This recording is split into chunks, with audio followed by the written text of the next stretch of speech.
ಚಿನ್ನಾರಿ ಮುತ್ತ ಮತ್ತೆ ನಾಗಮಂಡಲ ಅಂತಂತ ಒಂದು ಲೆಜೆಂಡರಿ ಮೂವೀಸ್ಗಳನ್ನು ಕೊಟ್ಟಂತಹ ಒಬ್ಬ ಡೈರೆಕ್ಟರು, ಅವ್ರ ಜೊತೆಗೇನೆ ಪಯಣ ಮಾಡ್ಕೊಂಡ್ಬಂದವರು ನಾಗಿಣಿ ಮೇಡಮ್.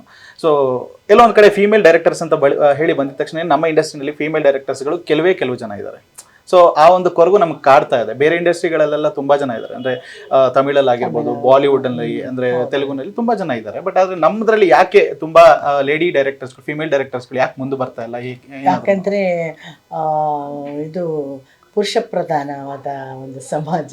ಪುರುಷರು ಎಲ್ಲಿ ಸ್ತ್ರೀಯರು ನಮಗಿಂತ ಮೇಲೆ ಬಂದ್ಬಿಡ್ತಾರೋ ಅನ್ನೋ ಒಂದು ಹೆದರಿಕೆ ಪುರುಷರಿಗೆ ಕಾಡ್ತಾ ಇದೆ. ಅದಕ್ಕೋಸ್ಕರ ಅವನ ಹಾಗೆ ತುಳ್ದು ನೀವು ನಮ್ಮ ಹಿಂದೆ ಇರಿ, ವಸ್ತ್ರ ವಿನ್ಯಾಸ ಅದು ಇದು ಮಾಡ್ಕೊಂಡಿರಿ, ಇದೆಲ್ಲ ಬೇಡ ಅಂತ ಹೇಳ್ಬಿಟ್ಟು ಹಿಂದೆ ತಳ್ಳಿರ್ಬೋದು ಅಂತ.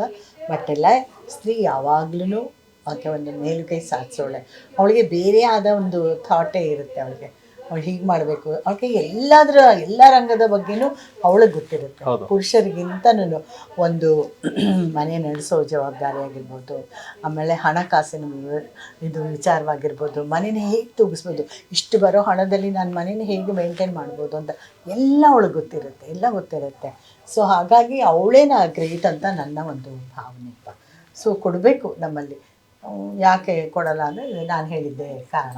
ಓಕೆ. ಅಂಡ್ ನಾಗಾಭರಣ ಸರ್ ಮಾಡಿರುವಂತಹ ಅದ್ಭುತವಾಗಿರುವಂತಹ ಮೂವೀಸ್ಗಳಲ್ಲಿ ನಿಮ್ಮ ಒಂದು ಫೇವ್ರೇಟ್ ಅಂತ ಹೇಳಿದ್ರೆ? ಅದ್ಭುತವಾದ ಮೂವೀಸ್ಗಳು ಅಂದರೆ ಅವರ ಒಂದು ನಾಟಕ, ಒಂದು ಸೀರಿಯಲ್ಲು, ಒಂದು ಸಿನಿಮಾದಲ್ಲಿ ಆ್ಯಕ್ಟ್ ಮಾಡಿದ್ದೀನಿ ನಾನು. ಗೊತ್ತಾ?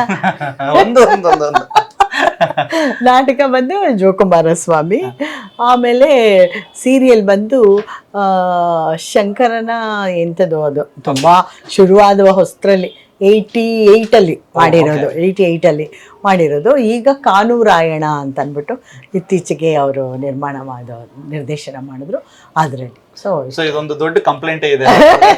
ಅದೇ ಈ ಅಕ್ಕಪಕ್ಕದ ಮನೆ ಇಬ್ರು ಒಟ್ಟಿಗೆ ಬಂದಿದ್ದು 50 ವರ್ಷಗಳ ಒಂದು ಒಡನಾಟ. ಅದರಲ್ಲಿ ಒಂದು ಸಿನಿಮಾ, ಒಂದು ನಾಟಕ, ಒಂದು ಸೀರಿಯಲ್. ಓಕೆ. ಸೊ ಇವತ್ತಿಗೂ ಕೂಡ ನೀವು ಇಂಡಸ್ಟ್ರಿನಲ್ಲಿ ಅಷ್ಟೇ ಸಕ್ರಿಯರಾಗಿ ಎಲ್ಲ ಒಂದು ಕೆಲಸಗಳನ್ನು ಕೂಡ ಮಾಡ್ತಾ ಇರ್ತೀರಾ, ಅಂಡ್ ಎಲ್ಲೇ ಹೋದ್ರೂ ಕೂಡ ಕಾಣಿಸ್ಕೊಂತೀರಾ. ಸೊ ಈ ಒಂದು ಎನರ್ಜಿಗೆ ಇನ್ಸ್ಪಿರೇಷನ್ ಅಥವಾ ಒಂದು ಶಕ್ತಿ ಅಂತ ಹೇಳಿದ್ರೆ ಏನು ಮಾಡೋದು? ನೋಡಿ, ಮುಂಚೆ ಎಲ್ಲ ಇದು ನಮಗೆ ಬದುಕಾಗಿತ್ತು. ಸೊ ನಮಗೆ ಎನರ್ಜಿ ನಾವು ತಂದ್ಕೊಳ್ಳೇಬೇಕಾಯ್ತು. ಕೆಲಸ ಮಾಡುವಾಗ ನಮಗೇನು ಸುಸ್ತಾಯಿತು, ಇದಾಯಿತು ಅಪ್ಪ ಅಂತ. ಈಗಿನ ಹುಡುಗಿರು ಬರ್ತಾರೆ, ಬಂದಿದೆ ಒಂದು ನಿಲ್ಲಿಸಿ ಎಲ್ಲ ಪಾತ್ರ ಮಾಡಿದ್ರೆ ಬೆಳಗ್ಗೆ ಸಂಜೆವರೆಗೂ. ನೋಡಿ, ನೀವೇ ನೋಡ್ತಿರೋ ಹಾಗೆ 11 ಗಂಟೆಯಿಂದ ನಾವು ಇದುವರೆಗೂ ಇಲ್ಲಿದ್ದೀವಿ ಅಂತಂದರೆ ಎಷ್ಟು ಎನರ್ಜಿ ಬೇಕಲ್ವಾ? ಬಟ್ ಈಗಿನ ಹುಡುಗಿರು ಹೇಳಿದ್ರೆ ಸ್ಪಸ್ ಅಂತ, ಅಯ್ಯೋ ನಾವೆಲ್ಲ ಡೈಲಾಗ್ ಕೊಟ್ಟಿದ್ದೇನೆ ಅದನ್ನು ಹೇಳ್ಬಿಡ್ತೀವಿ, ಅದೇನೋ ಭಗವಂತ ಕೊಟ್ಟಿರೋ ಒಂದು ಇದು ಹೇಳ್ಬಿಡ್ತೀವಿ. ಅವರು ಅಯ್ಯೋ ಸಾಕು ಬಿಡಿ ಆಂಟಿ, ಇದನ್ನು ಕಟ್ ಮಾಡಿಸಿ ಆಂಟಿ, ಅದು ಮಾಡಿಸಿ ಆಂಟಿ. ಏನ್ರಿ ಇದು, ನನಗೇ ಸುಸ್ತಾಗಲ್ಲ, ನಿಮ್ಗೆ ಹೇಗೆ ಸುಸ್ತಾಗತ್ತೆ ಅಂತ ನಾನು ಹೇಳೋದು. ಬಟ್ ಈಗ ಹಾಗೇ ಕೆಲಸದ ಒತ್ತಡ ಕೂಡ ಹಾಗೇ ಇರುತ್ತೆ ಮಕ್ಕಳಿಗೆ. ಪಾಪ ಅಯ್ಯೋ ಅಂತ ಅನಿಸುತ್ತೆ, ನಿಂತ್ಕೊಂಡೇ ಇರಬೇಕು ಬೆಳಗ್ಗಿನಿಂದ ಸಂಜೆವರೆಗೂ, ಆ ಥರ ಎಲ್ಲ ಇರುತ್ತೆ. ಬಟ್ ಬದುಕಾಗಿದ್ದರಿಂದ ನನಗೆ ಸುಸ್ತು ಎಲ್ಲ ಏನೂ ಇಲ್ಲ. ಈಗ ಯಾತಕ್ಕೆ ಸುಸ್ತಾಗಲ್ಲ ಅಂತಂದರೆ, ನಾನು ದುಡ್ದ ಹಣವನ್ನು ನನ್ನ ಕಲಾವಿದರಿಗೆ, ಕೆಲಸ ಮಾಡದೇ ಇರೋವಂಥ ಕಲಾವಿದರಿಗೆ ನಾನು ಅದನ್ನು ಹಂಚಿಬಿಡ್ತೇನೆ.